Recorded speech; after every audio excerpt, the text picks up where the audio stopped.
Muy buenas tardes, profesora Ana Cristina, profesor Edward. En esta tarde quiero presentarles mi trabajo final.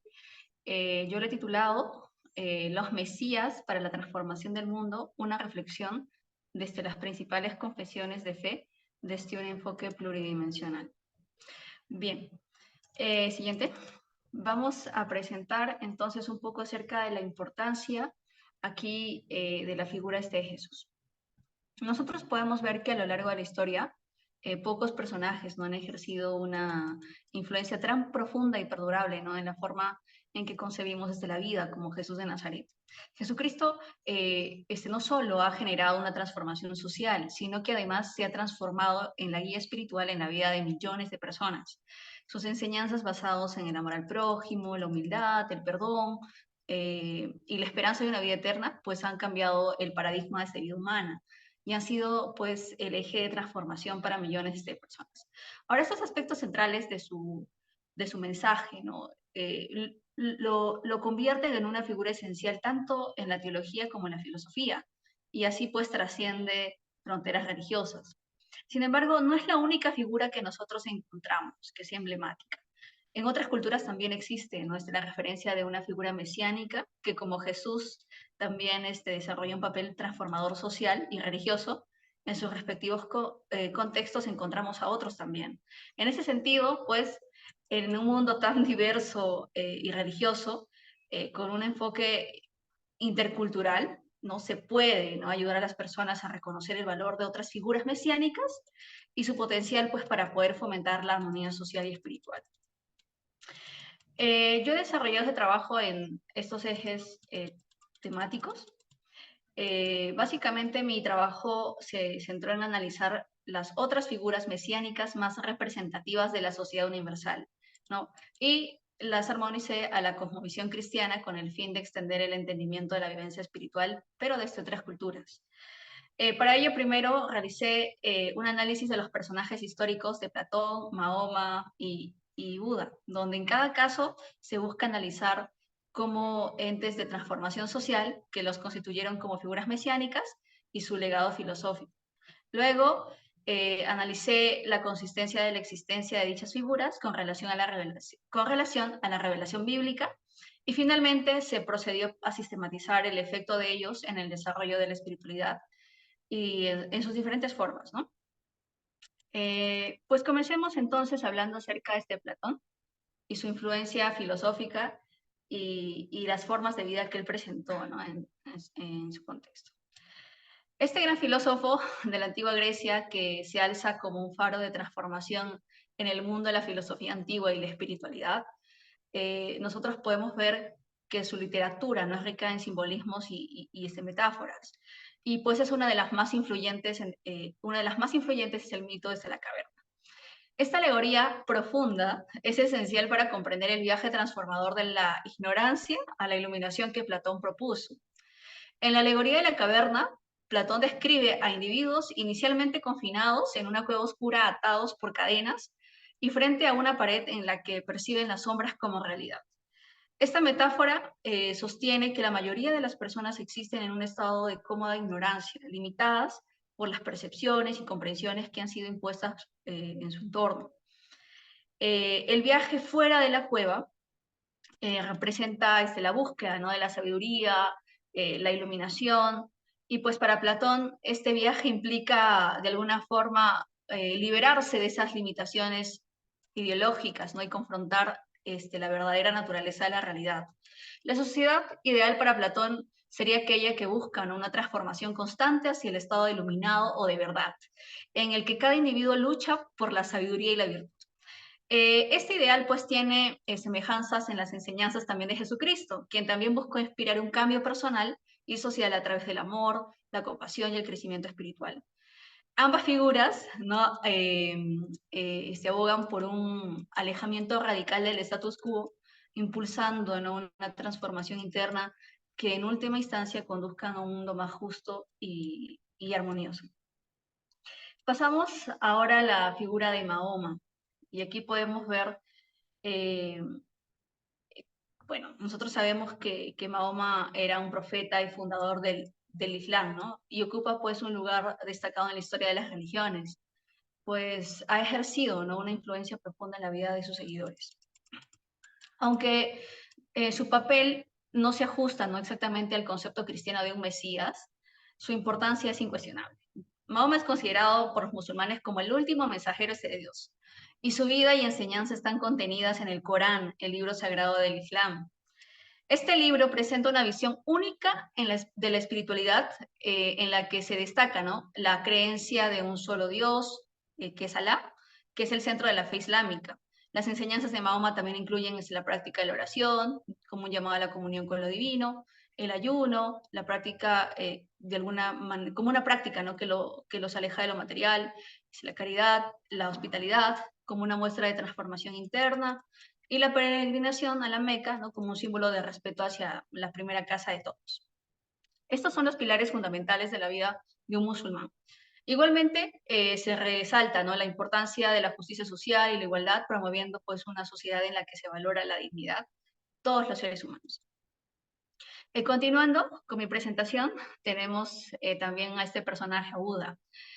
Y bueno, para acabar esta sección, el Siddhartha Gautama, también conocido como Buda, ¿no?, fue un rey de la antigüedad que, dejando todas sus posesiones atrás, llegaría a un estado de meditación profunda, ¿no?, conocido como la iluminación, convirtiéndose, ¿no?, en Buda. Este peregrino vivió una vida humilde y de sus enseñanzas se sientan, ¿no?, las bases para la instauración del budismo.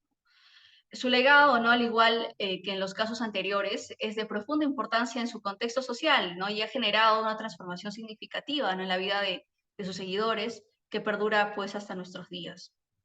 Una de sus enseñanzas se centra en la transformación del sufrimiento a la paz, la alegría y la liberación. Una característica distintiva, ¿no?, que conlleva a la comprensión de la naturaleza del sufrimiento, ¿no?, que se refleja también en las 4 nobles verdades, que describen el sufrimiento, su origen, su cese y el camino hacia su cese. Buda enseña que el sufrimiento surge del deseo y la aferración a las cosas efímeras, ¿no?, y para poder superar eso es esencial liberarse de esos apegos materiales.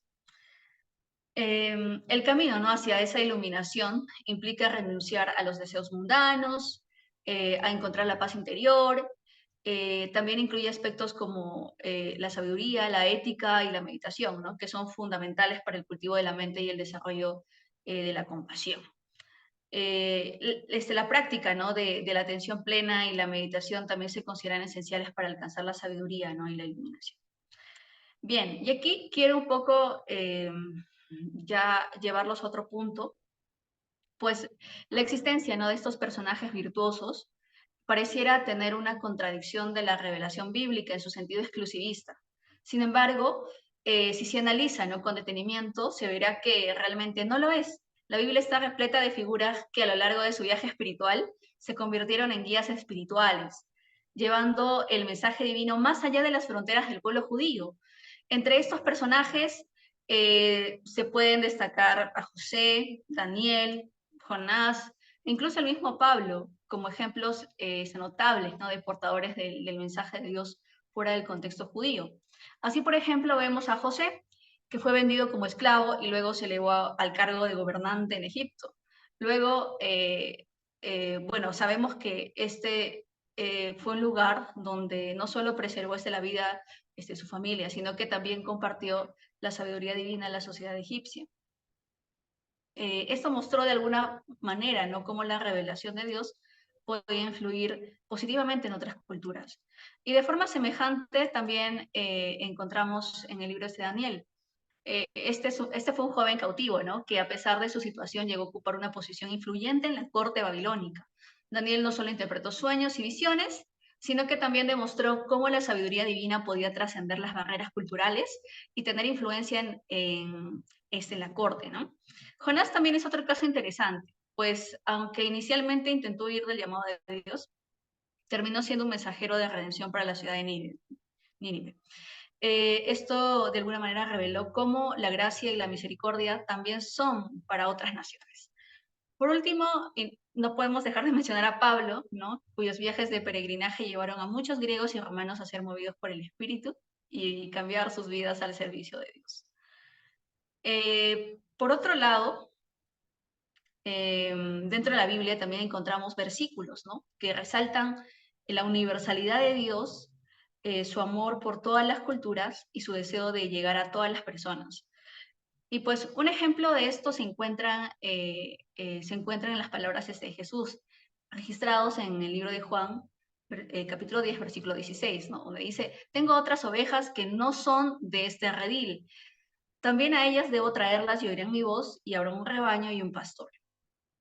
Este pasaje subraya, además de la intención de Jesús de llegar a todas las culturas, la existencia justamente de estas, ¿no? Y que aún en una formación de cosmovisión de fe diferente siguen siendo parte de su rebaño. Así, pues, toma más sentido, ¿no? Que también Dios envía a sus profetas a otras culturas, pues ellos también llevan consigo un mensaje de Dios para dichos pueblos. Así, desde una visión neotestamentaria, no hay distinción de origen para quienes son hijos de Dios, como se relata claramente en el libro de Gálatas 3:28, en donde dice, ¿no? Ya no hay judío ni griego, no hay esclavo ni libre, no hay varón ni mujer, porque todos vosotros sois unos en Cristo Jesús. Esto implica que si bien el mensaje divino es uno solo y único, este es transmitido por sus profetas a todas las culturas. Hecho que parece de alguna manera resonar latente en las palabras de Jesús cuando le decía, ¿no?, a la mujer samaritana, mujer, créeme que la hora viene cuando ni en este monte ni en Jerusalén adoraréis al Padre. Cuando los verdaderos adoradores adorarán al Padre en espíritu y en verdad. Esto lo encontramos en Juan 4:21 al 24. Bueno, es así que todos, ¿no?, los enviados a ser figuras de virtuosidad para el hombre son en sí enviados por Dios a reconstruir los nexos de la humanidad con lo divino. Un sentido, pues, de restaurar lo bueno en armonía con el Padre. Y ya explicando lo anterior, podemos decir, ¿no?, que existe una diferencia que es notable entre las figuras mesiánicas de las otras cosmovisiones y la que representa es la figura de Jesús. Esta es que en ninguna otra cosmovisión, ¿no?, su figura de representación humana, de virtuosidad, es en sí mismo es la divinidad hecha hombre. Por ejemplo, Platón era un hombre virtuoso y sabio, pero nunca divino. Lo mismo sucede también con Mahoma o Buda. Uno era descendiente de Abraham, instaurador de preceptos para la vivencia de la fe, mientras que otro era un rey que transformó su vida en base a la reflexión y la humildad. Pero ninguno de ellos fue considerado divino, sino más bien bendecido con la iluminación divina. Entonces, en conjunto, todas estas figuras mesiánicas y filosóficas han contribuido, ¿no?, a la transformación personal y social al promover valores y principios universales, en una iluminación, ¿no?, que guía hacia el camino del bien. Su influencia trasciende fronteras culturales y religiosas, ¿no?, uniendo a las personas en torno a creencias y prácticas compartidas. Aceptar estas creencias puede conducir a una mayor unidad y pertenencia dentro de las comunidades religiosas, promoviendo así la paz y la cooperación entre diferentes sistemas de creencias. En última instancia, la influencia de estas figuras mesiánicas y filosóficas fomentan una búsqueda continua de una vida más virtuosa, llena de fe, amor, compasión, humildad, verdad y justicia. Concluimos entonces que esta intersección cultural de diversas tradiciones religiosas, como el cristianismo, el islam y el budismo, la figura mesiánica, ¿no?, prevalece como un agente de transformación y redención, una guía lumínica que orienta la transformación del hombre para su reconciliación con lo divino. Este concepto ejerce un profundo impacto en la creencia y práctica individual, así como en la cohesión de las comunidades religiosas. Además, en un contexto de creciente diversidad y multiculturalismo, la creencia en estas figuras mesiánicas ofrece una oportunidad para fomentar la paz y la unidad entre diversas religiones, al resaltar tanto las similitudes fundamentales como las diferencias en las creencias religiosas. Esto puede servir como un medio para fomentar una mayor armonía en un mundo marcado por la pluralidad religiosa y cultural. Jesús es en sí mismo un faro de luz en el laberinto de la existencia humana. Y las figuras mesiánicas de otras cosmovisiones podrían no ser sino los profetas de Dios que Dios utiliza, ¿no?, para llegar a los que le pertenecen. Muchísimas gracias.